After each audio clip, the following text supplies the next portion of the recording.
মমতা বন্দ্যোপাধ্যায় বুঝে গেছে যে পরাজয় তার নিশ্চিত। ভারতবর্ষ কোনো ধর্মশালা বা আশ্রয়শালা নয় যে পারবে সে থেকে যাবে, এটা হতে পারে না। ভারতবর্ষ এমন একটা রাষ্ট্র ব্যবস্থা, আমরা অতিথি পরায়ণ একটা দেশ, আমরা অতিথিদেরকে ভালোবাসি। কিন্তু এই যে বাংলাদেশি অনুপ্রবেশকারী রোহিঙ্গা, বাংলাদেশি অনুপ্রবেশকারী মুসলমানরা, আমরা যারা ভারতীয় মুসলমান, রাষ্ট্রবাদী মুসলমান, যারা এ দেশকে ভালোবেসেছি, এ দেশের সঙ্গে নিবিড়তর সম্পর্ক রেখেছি, আমরা বিশ্বাস করেছি এ দেশের মাটি হচ্ছে আমাদের ইমানি মাটি, ইমানি শক্তি। এ দেশ আমাদের বিশ্বাস, আস্থা, ভালোবাসা। সেই ভারতবর্ষে আমাদের রুটি রুজির উপরে রোহিঙ্গা মুসলমান মমতা ব্যানার্জির ভোট ব্যাংক হিসেবে যেভাবে মমতা ব্যানার্জি তাদের আশ্রয় দিচ্ছেন, আসলে মমতা ব্যানার্জি বুঝে গেছে যে 26-এর নির্বাচনে ভুয়ো ভোটার এবং রোহিঙ্গা ভোটার যদি বাদ পড়ে পরাজয় নিশ্চিত।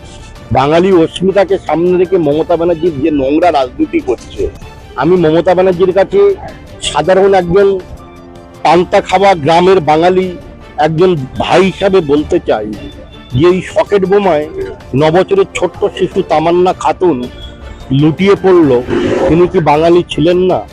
বকটুয়ে 11 জন মুসলমানকে এই মমতা ব্যানার্জির তৃণমূল কংগ্রেসের হারমাদ উন্মাদ বাহিনীরা পুড়িয়ে মারল, তারা কি বাঙালি মুসলমান ছিলেন না? আজকে কসবা ল কলেজে যে বোনটি ধর্ষিতা হয়েছিলেন, সেই বোনটি কি বাঙালি ছিলেন না? আজকের আরজি করে যে ডাক্তার বোনটি ধর্ষিতা হয়ে খুন হলেন সরকারি কর্মস্থলে, সেই বোনটি কি বাঙালি ছিলেন না? কামদুনিতে যে বোনটি খুন হলেন, ধর্ষণ হলেন, যার বিচার আজও কামদুনির মা বোনেরা পেলেন না, সেই বোনটি কি বাঙালি ছিলেন না? হাঁসখালিতে যে বোনটি ধর্ষিতা হলেন, সেই বোনটা কি বাঙালি ছিলেন না? আমাদের রাজ্যের বাইরে এই পশ্চিমবাংলার মুর্শিদাবাদ, মালদা, দিনাজপুর, বিশেষ করে উত্তর 24 পরগনা, দক্ষিণ 24 পরগনার বিস্তীর্ণ এলাকা থেকে পরিযায়ী শ্রমিকরা বিভিন্ন বিজেপি শাসিত রাজ্যে কাজ করছে। আমার সাথে অনেকের ব্যক্তিগত সম্পর্ক আছে, কথা হয়েছে তাদের সাথে।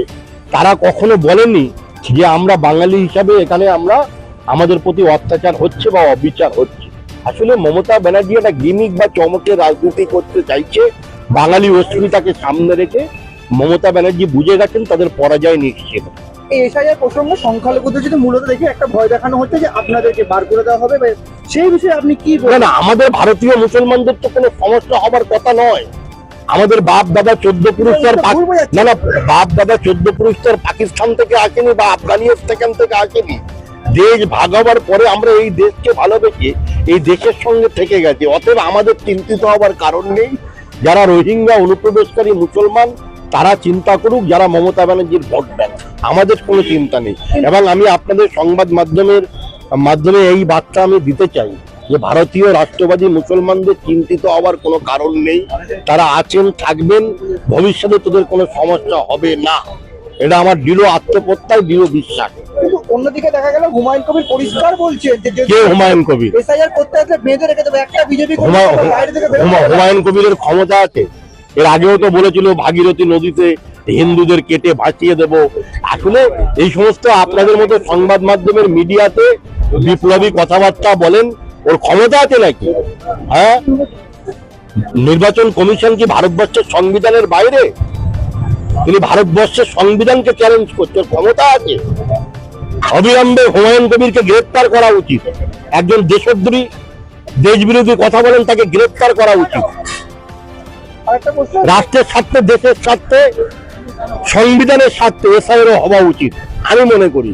আরেকটা প্রশ্ন, যে পাড়ায় সমস্যা পাড়ায় সমাধান, যে আমরা মমতা ব্যানার্জির কাটমানি তোলাবাজির ভাগ বাটোয়ারা নিয়ে প্রত্যেকাল বসিরহাটের বেগমপুর, বিবিপুর অঞ্চলে, সেখানে আমি তো আগেও বলেছি, মরছে কারা মুসলমান, মারছে কারা মুসলমান, রক্তাক্ত হচ্ছে কারা মুসলমান, ভোটে রিগিং করবে কারা মুসলমান।